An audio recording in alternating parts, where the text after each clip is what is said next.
SLBC సొరంగంలో 16వ రోజు rescue operation కొనసాగుతోంది. టన్నెల్లో చిక్కుకున్న కార్మికుల కోసం గాలిస్తున్నారు. కేరళ నుంచి వచ్చిన క్యాడోవర్ డాగ్స్ బృందంతో గాలింపు చేపట్టారు. టీబీఎం చుట్టూ పక్కల జాగిలాలు తిరిగాయి. ఎన్డీఆర్ఎఫ్ సింగరేణితో పాటు 12 బృందాలు రెస్క్యూ ఆపరేషన్ చేస్తున్నారు. రోబోటిక్స్ నిపుణుల బృందం సూచనతో రోబోలో తెప్పించే యోచనలో ప్రభుత్వం ఉంది. కన్వేయర్ బెల్ట్తో మట్టి తరలింపు వేగవంతం చేశారు. టీబీఎం మిషన్ కట్టింగ్ పనులు కొనసాగిస్తున్నారు. నాగర్ కర్నూలు జిల్లా కలెక్టర్ సంతోష్ బాదావత్ పరిస్థితులు ఎప్పటికప్పుడు పర్యవేక్షిస్తున్నారు.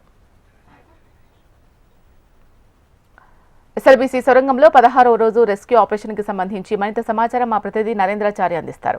నరేంద్రచారి, జిల్లా ఎస్ఎల్బీసీ సొరంగం వద్ద 16వ రోజుకు రెస్క్యూ ఆపరేషన్ కొనసాగుతుంది. కేరళలో కార్మికుల కోసం చిక్కుకున్నటువంటి కార్మికుల కోసం ఇంకా అన్వేషణ కొనసాగుతూనే ఉంది. కేరళ నుంచి వచ్చినటువంటి క్యాడోవర్ డాగ్స్ బృందం నిన్న కూడా 3 ప్రాంతాల్లో ఏదైతే ఉందో టీబీఎం మిషన్ చుట్టుపక్కల తిరగడం జరిగింది. దాదాపు 3 ప్రాంతాల్లో కూడా అవయవాలు ఉన్నట్టుగా ఈ క్యాడోవర్ డాగ్స్ గుర్తించడం జరిగింది. ఆ ప్రాంతాల్లో ప్రస్తుతానికైతే కూడా తువ్వకాలను ముమ్మరం చేసిన పరిస్థితి కనిపిస్తుంది.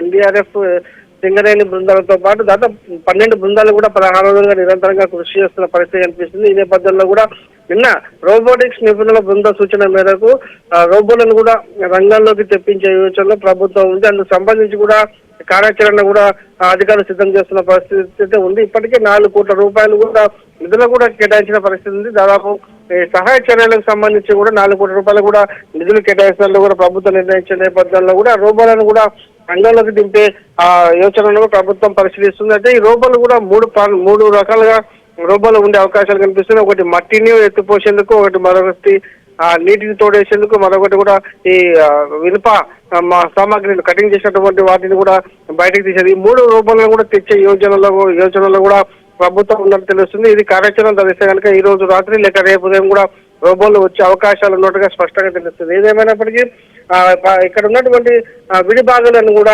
ఇప్పటికే గ్యాస్ కట్టర్తో కట్ చేస్తున్నారు. వాటిని లోకో ట్రైన్ ద్వారా కూడా బయటికి తరలిస్తున్న పరిస్థితి కనిపిస్తుంది.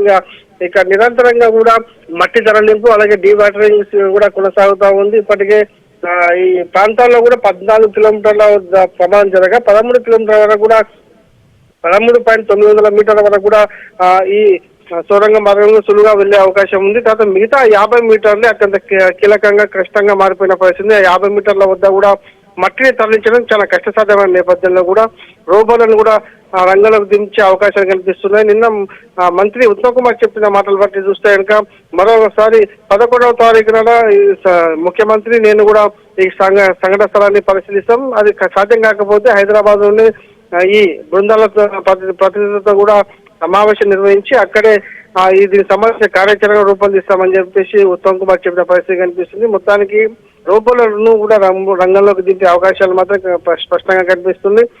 మరోపక్క చూసుకుంటే భారీగా పెరిగిపోయినటువంటి ఈ మట్టిని అలాగే ఊటను బయటకు తరలించడం చాలా కష్టసాధ్యమైన నేపథ్యంలో సహాయక చర్యలు మాత్రం చాలా అంటే మరో ఫలితం తెలియేందుకు మరో వారం పట్టే అవకాశాలు కనిపిస్తున్నాయి. ఈ నేపథ్యంలో చూసుకుంటే ఈ సహాయక చర్యలు మందకొడిగా కొనసాగుతున్నాయి. మట్టి పేరుకుపోయిన మట్టిని తొలగించడం కష్టసాధ్యమైపోయింది. మరోసారి కన్వేయర్ బెల్ట్తో మాత్రం మట్టిని నిరంతరంగా తరలిస్తున్నప్పటికీ 1000 టన్నుల ఉన్నటువంటి మట్టిని బయటికి తరలించడం చాలా ఇబ్బందికరంగా మారింది. ఈ నేపథ్యంలో ఎలా ఉండబోతుంది, ప్రభుత్వం ముందు చూపు ఎలా ఉండబోతుంది, దీనికి సంబంధించిన కార్యాచరణ ఎలా ఉండబోతుంది అనేది ఒక ఉత్కంఠ కొనసాగుతుంది. ఏదేమైనప్పటికీ రోబోటిక్స్ నిపుణుల సూచన మేరకు దాదాపు 3 రోబోలను కూడా రంగంలోకి దింపే అవకాశాలు కనిపిస్తున్నాయి. శిలా, రైట్, థ్యాంక్ యూ నరేంద్రచారి.